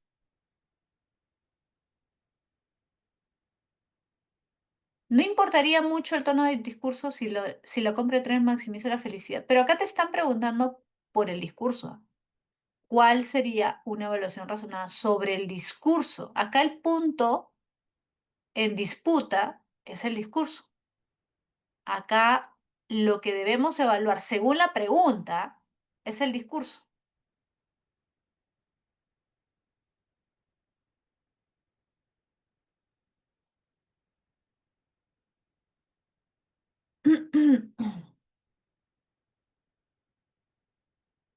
Insultar al oponente político es moralmente aceptable si se logra un bien mayor como el desarrollo urbano. Ya, pero acá el problema es que al insultar al oponente político no estás logrando un mayor bien. O sea, en todo caso, traer trenes sí traería un mayor bien, ¿no? Pero al insultar, ¿qué bien estás produciendo? Al contrario, ¿no? Estás causando desinformación, estás generando confrontación, porque se supone que hay mayor bienestar cuando hay mayor unidad, cuando hay mayor cohesión. Si tú rompes la unidad, si rompes la cohesión con tu discurso, lo que estás provocando es lo contrario, ¿no? ¿Sí? Es la A, es la acción. Claro, lo que pasa es que acá no convence mucho por esto de la acción, ¿no? Pero, o sea, se refiere al discurso que él tiene, pues. Porque de alguna forma su discurso tiene consecuencias, sí, y en ese sentido su discurso es una acción. Ya, la acción del alcalde es reprochable porque promueve la desinformación. Claro, si tomas la acción como el discurso que da el alcalde, las declaraciones que da el alcalde, entonces promueve desinformación, disminuye el bienestar colectivo, sí. Sí se tiene en cuenta también esto, ¿ah? O sea, recuerda que John Stuart Mill parte de una posición ético-política. Y en la política también es importante lo que dices, no solamente lo que haces. Entonces, ¿puede tener un impacto político negativo una declaración? Claro, sí. 13. Moore diferencia el análisis ético-filosófico de los juicios valorativos del lenguaje común. ¿Ya? George Edward Moore. A ver, acuérdate de George Edward Moore. Moore es un intuicionista, ¿no? Entonces dice, mira, diferencia el análisis ético-filosófico de los juicios valorativos del lenguaje común. Mientras estos, o sea, los juicios valorativos, ¿no?, emiten valoraciones concretas, por ejemplo, esto es bueno, la ética científica no se ocupa de estos casos, de casos particulares. Mira, la ética científica no se ocupa de casos particulares ni de exhortaciones, ¿ya? La ética científica no se ocupa de casos particulares ni de exhortaciones, sino de esclarecer el significado del término bueno como noción general. Vamos a recordar un poco lo que plantea Moore para entender mejor. A ver, Moore hace una crítica, acuérdate, Moore hace una crítica a la tradición filosófica que habla de la ética. ¿Por qué? ¿Por qué Moore critica a la tradición, a la mayor parte de la tradición ética? Porque la mayoría de filósofos no te dicen qué cosa es lo bueno, o mejor dicho, no te explican o no te definen lo que es bueno. Ponte a pensar, a ver, piensa por ejemplo en Aristóteles, piensa en Kant, piensa en los utilitaristas, piensa en los hedonistas que hablan de la virtud, de la felicidad, ¿no? Y Moore te va a decir, fíjate, acuérdate, todos ellos te dicen qué es lo que tienes que hacer. Ese es el error que cometen. O sea, se presentan, ¿sabes qué? Como, entre comillas, sacerdotes, que te dicen, tienes que comportarte así. Por ejemplo, Kant, que te dice, bueno, si quieres ser una buena persona, tienes que seguir el imperativo categórico. Eso es lo que tienes que hacer. Aristóteles, si quieres ser feliz, tienes que ser virtuoso. Y para ser virtuoso, tienes que ser prudente. Para ser virtuoso, tienes que usar tu razón. Para ser virtuoso, o sea, en todo momento te están dando recetas para ser virtuoso, ¿correcto? Entonces, no te explican qué es lo bueno. No te dicen, no te dan una definición del bien, sino que en todo momento te están diciendo cómo debes actuar, cómo debes comportarte. ¿Ya? Por eso dice la ética científica, cuando él habla de ética científica se refiere a su propuesta. La ética científica, o sea, si nosotros analizamos la ética desde un punto de vista filosófico, o sea, más riguroso, ¿ya? Por eso le llama científica, Esta ética no te va a decir tienes que comportarte así, como si fueras un niñito. No. La verdadera ética no te va a exhortar para que seas una buena persona. No te va a decir tienes que comportarte como un buen ciudadano. No. La ética científica, la ética real, lo que va a tratar de hacer es esclarecer el significado del término bueno. Esa es la verdadera tarea de la ética, ¿sí? ¿Por qué? Porque esa es la filosofía. La filosofía, los filósofos no están para decirte cómo debes comportarte. El filósofo es el que analiza racionalmente las palabras. Y en ética, la palabra clave es bueno. ¿A qué llamamos bueno? Por ejemplo, decir la verdad es bueno. ¿Por qué? ¿Qué significa bueno? ¿Cuál es el significado de bien? La mayoría de filósofos te dicen eso, no. Entonces ahí hay una crítica de Moore a la ética tradicional. Dice, selecciona la afirmación que mejor expresa la diferencia entre el análisis filosófico de lo moral y las valoraciones del habla común según Moore. Análisis filosófico de lo moral. Eso es lo que deberíamos hacer, dice Moore. ¿Sí? Esto. Mientras que las valoraciones del habla común son aquellas que te dicen, esto está bien, esto está mal. Mentir está bien, perdón, mentir está mal, robar está mal, ser solidario está bien, pero si te das cuenta te hablan de cuestiones particulares, casos particulares. Esto es bueno, esto es malo, pero te explican por qué es bueno, por qué es malo. ¿Te dan una definición de bueno o malo? No. Entonces, ¿cuál sería la clave? ¿Cuál sería la clave?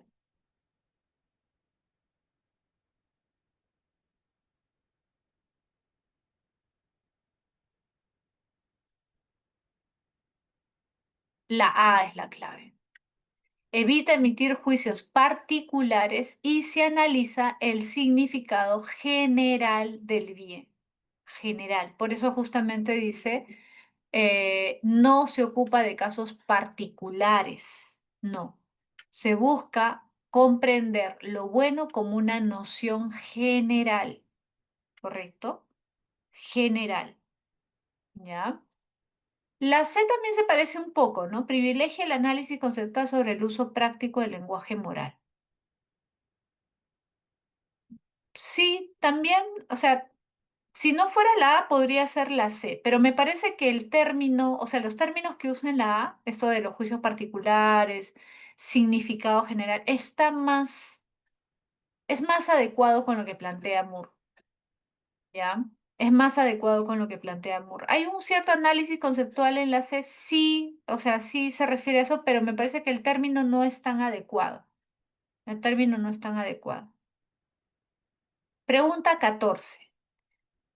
Jeremy Bentham sostiene que la felicidad, entendida como placer y ausencia de dolor, es el único fin legítimo de la conducta humana. ¿Ya? Esa felicidad no se limita al individuo, sino que debe extenderse al conjunto de la comunidad. ¿Ya? Debe extenderse. La virtud es valiosa en tanto que promueve esa felicidad general, que a su vez puede ser promovida mediante el bienestar de los individuos. Mira, la virtud es valiosa en tanto que promueve esa felicidad general, que a su vez puede ser promovida mediante el bienestar de los individuos. Ya. Seleccione la afirmación que mejor expresa el sentido del principio de utilidad como fundamento moral. ¿Cuál sería la clave?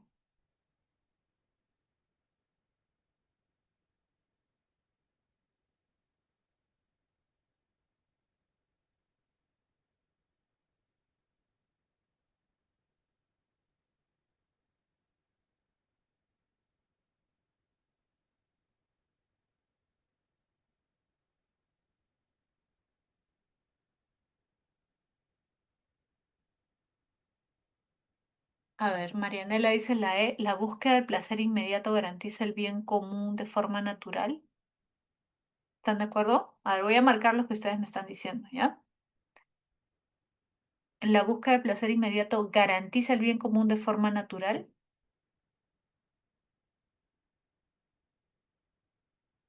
¿Qué dicen los demás?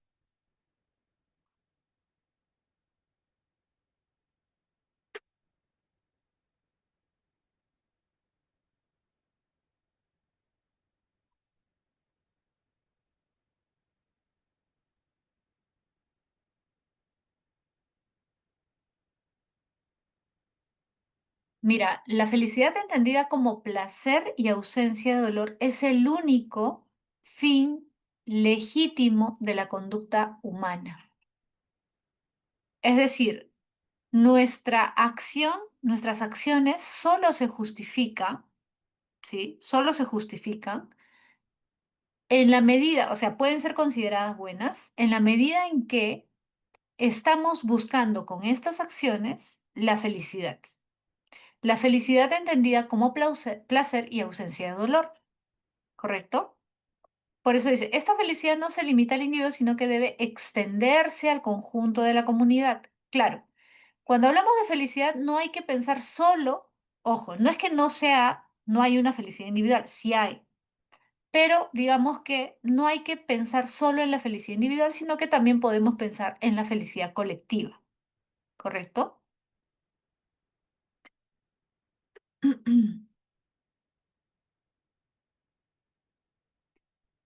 Es la A. Es la A. ¿Saben por qué no la E? Claro, la felicidad es el único criterio adecuado para evaluar. Claro, porque el problema es que si tú lo interpretas como felicidad solo lo individual, claro, te puede hacer dudar. Pero por eso te aclara Bentham, dice, felicidad, ¿sí? Esa felicidad no se limita al individuo.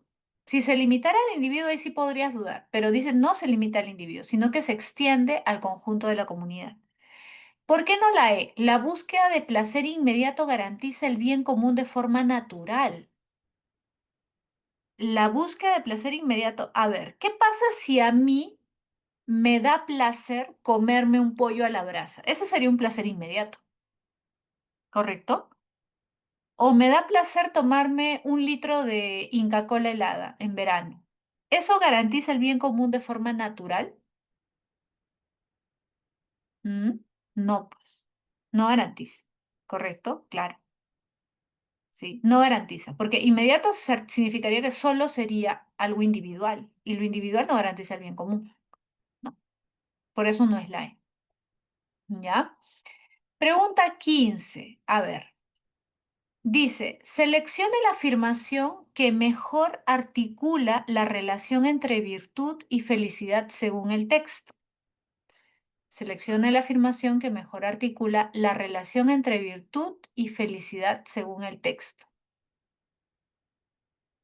A ver, me lo voy a separar para que los puedas ver bien.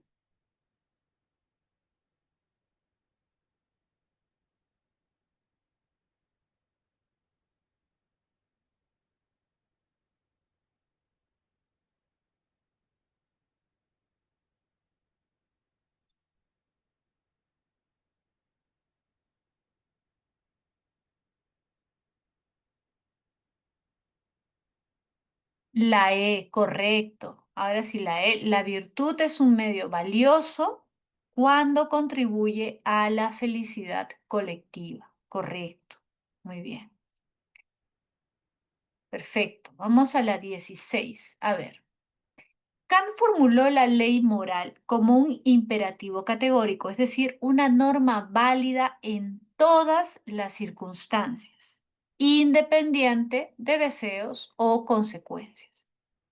El carácter imperativo, ¿ya? El carácter imperativo indica su función preceptiva. Ahí está. No aconseja, sino que ordena, manda. Es como cuando tu mamá te dice, hoy día haces esto. No sé, ordenas tu cuarto, ya. Eso es un imperativo, es una orden. No te está sugiriendo, no te está diciendo si te da ganas, si te estás de buen humor, ordenas tu cuarto. No, te dice, hoy lo ordenas. Eso es una orden. es un imperativo, ¿correcto? Entonces, actuar moralmente implica, ¿no?, obedecer esta ley por respeto al deber, sin condición alguna. Es decir, sin poner ningún pero.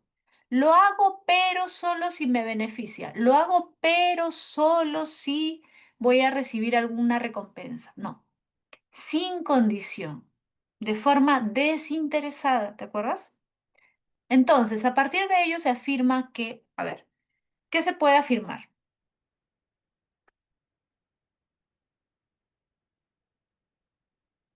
Claro, pues, claro, muy bien, que la voluntad, ¿sí? La B, ¿no? ¿La B o la? La B, ¿no?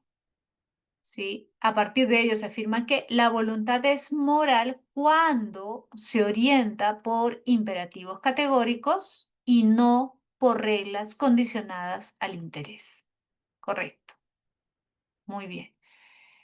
Pregunta 17. De todo esto se sigue con toda evidencia de que la ciudad forma parte de las cosas naturales y que el hombre es por naturaleza un animal político. ¿Recuerdas el famoso zoon político? De manera que el que vive de modo natural y no por el azar de las circunstancias fuera de la ciudad es o bien un ser degradado, mira, el que vive fuera de la ciudad es o bien un ser degradado o bien un sobrehumano. O sea, es un ser raro, pues, ¿no? Porque lo natural es vivir en comunidad. Eso es lo que te está diciendo Aristóteles, ¿no? Eso es lo que plantea Aristóteles en su obra Política. Porque un tal hombre es además amante de la guerra. ¿Por qué dice que un hombre que no vive en una ciudad, en una comunidad, en una sociedad, es amante de la guerra? Claro, porque no sabe vivir en sociedad. Si no sabe vivir en sociedad, pregunta, ¿va a ser peligroso o no? ¿Va a cumplir las normas? No, no va a cumplir las normas. Por lo tanto, se constituye en un peligro, en un enemigo, ¿sí o no? Es como una pieza de juego aislada en el tablero. Claro, es como alguien que no encaja, que no tiene ninguna función, ¿no? Bien, entonces, ¿qué cosa se desprende de lo que dice Aristóteles? A ver, ¿qué se puede desprender de lo que dice Aristóteles?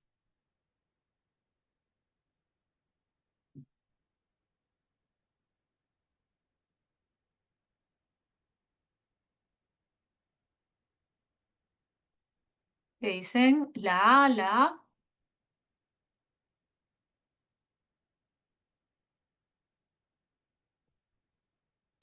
es la A. La existencia fuera de la sociedad, de la ciudad, ¿no? De la comunidad, de la polis, ¿no? Contradice la naturaleza social del ser humano.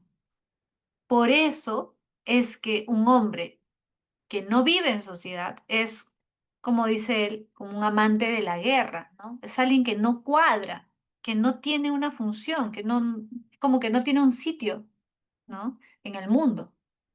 Correcto. Es la A. A ver, a ver. Ya. 18. La autonomía de la voluntad, ya, la autonomía de la voluntad es el fundamento único de toda ley moral. Mira, la autonomía de la voluntad es el fundamento único de toda ley moral. Cualquier forma de heteronomía. ¿Qué es heteronomía? Lo opuesto de autonomía. ¿Correcto? Una voluntad autónoma significa que tú decides por ti, tú mismo, ¿no? Automóvil, un objeto que se desplaza por sí mismo. Autonomía, tú te riges, nomos, te riges a ti mismo. La autonomía de la voluntad es el fundamento único de toda ley moral. se intuye más o menos de que se está hablando de una visión kantiana, ¿sí o no? ¿Sí? Porque Kant dice que cada uno se autorregula racionalmente. Tu razón te dice qué es lo que tienes que hacer, ¿correcto? Cualquier forma de heteronomía, lo opuesto, cuando es otro el que te indica qué es lo que tienes que hacer, ¿no? O no te riges por tu razón, sino por otras cosas, ¿no? Es decir, cuando la voluntad, ahí está, se guía por un objeto deseado o una inclinación. Es decir, cuando la decisión, cuando la decisión no es racional, ¿correcto? Cuando la voluntad se guía por un objeto deseado o una inclinación, un deseo, ¿no? Una pasión. Niega la moral auténtica. La moral exige que las máximas se rijan por una ley universal derivada de la razón. Ahí está clarísimo. La moral exige que las máximas se rijan por una ley universal derivada de la razón pura.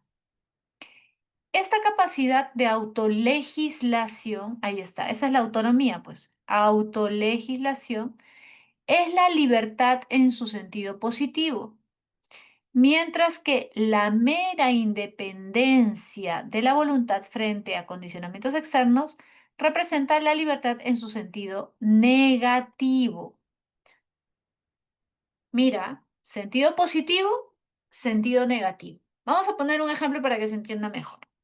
A ver, la mera independencia de la voluntad frente a condicionamientos externos representa la libertad en su sentido negativo. Cuando tú, tú decides guiándote por tu razón, ahí te estás autolegislando y eso es una libertad en sentido positivo, ¿ya? Por eso dice la libertad en su sentido positivo. A ver, pregunta. Imaginemos que quiero hacerme un tatuaje, ¿ya? Y le digo a mi mamá, supongamos, quiero hacerme un tatuaje. Mi mamá me dice, no, no te vas a hacer. Y tú le dices, yo ya soy mayor de edad. Tú no me vas a decir lo que tengo que hacer, ¿ya? Yo decido por mí mismo. Tú no me puedes prohibir nada, ¿correcto? Y te haces tu tatuaje. Pregunta, ¿ahí estás ejerciendo una libertad en sentido positivo o en sentido negativo? ¿Sentido positivo o sentido negativo?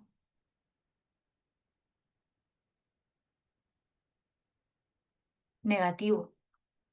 Correcto, muy bien Marianela, muy bien Guillermo. Es sentido negativo. ¿Sabes por qué? Porque tú estás entendiendo la libertad como ausencia de obstáculos. Si nadie me pone obstáculos y yo hago lo que yo quiero, no importa lo que sea, yo tengo libertad para fumar, yo tengo libertad para hacerme tatuajes, yo tengo libertad para salir hasta las 5 de la mañana o no regresar a mi casa, yo tengo libertad, ya, esa libertad de hacer lo que yo desee sin que nadie se oponga, sin que nadie me obligue a hacer lo que yo no quiero, eso es libertad en sentido negativo. Ausencia de obstáculos, ausencia de cadenas, ausencia de impedimentos. ¿Correcto?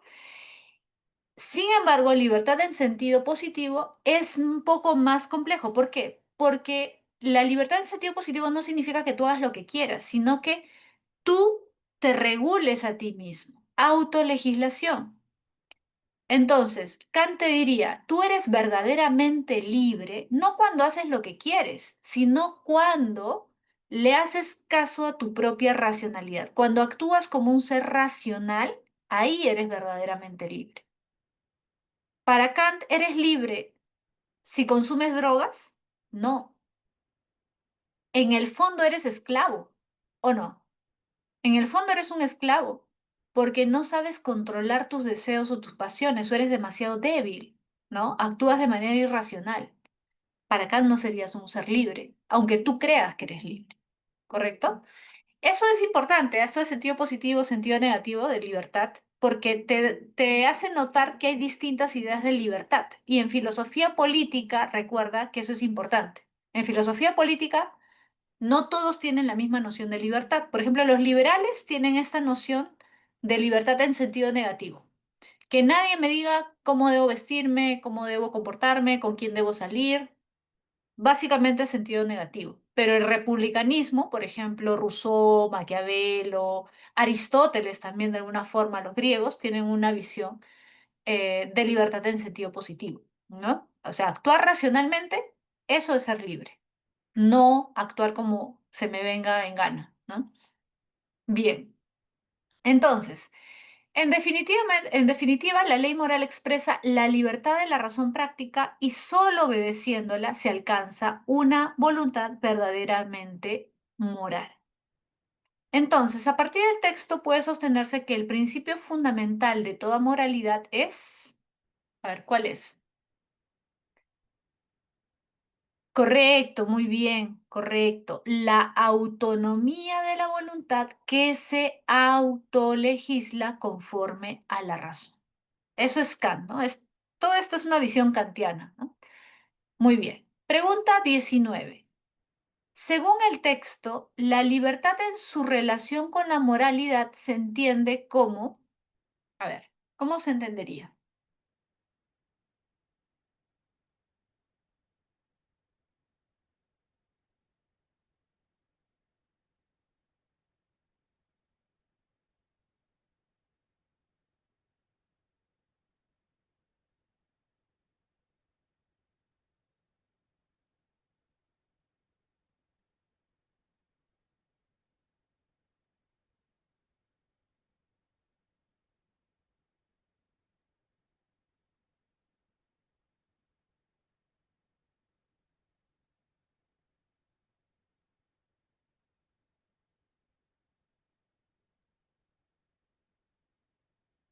¿Qué dicen? A ver, Guillermo dice la A.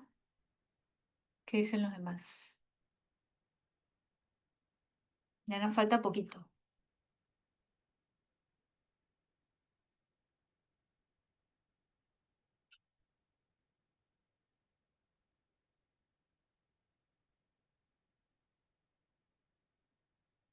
Yo creo que hay dos que podrían ser, ¿no? Pero una no está muy bien formulada.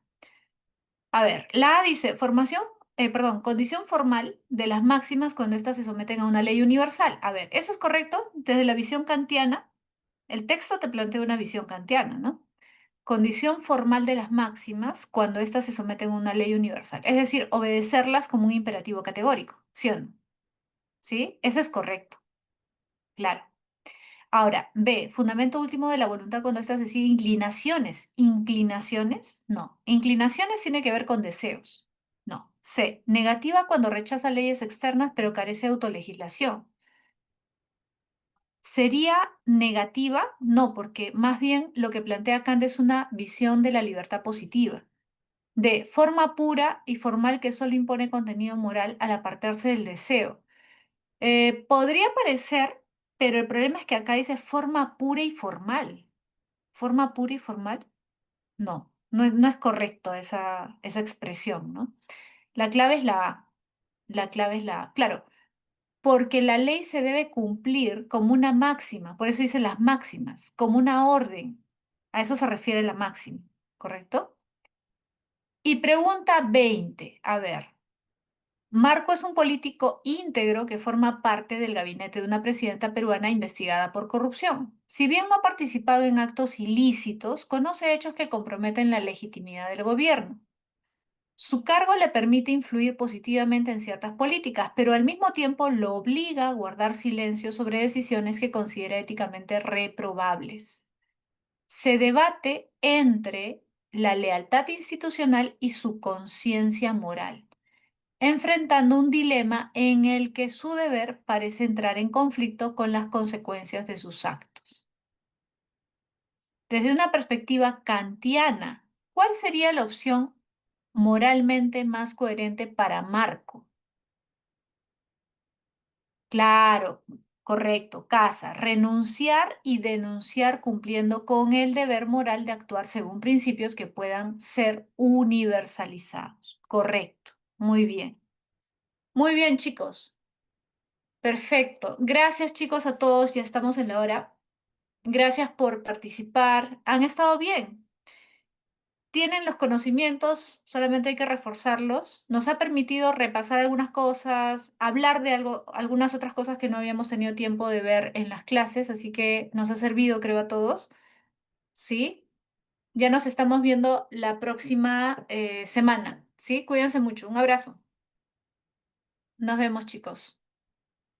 Cuídense, nos vemos.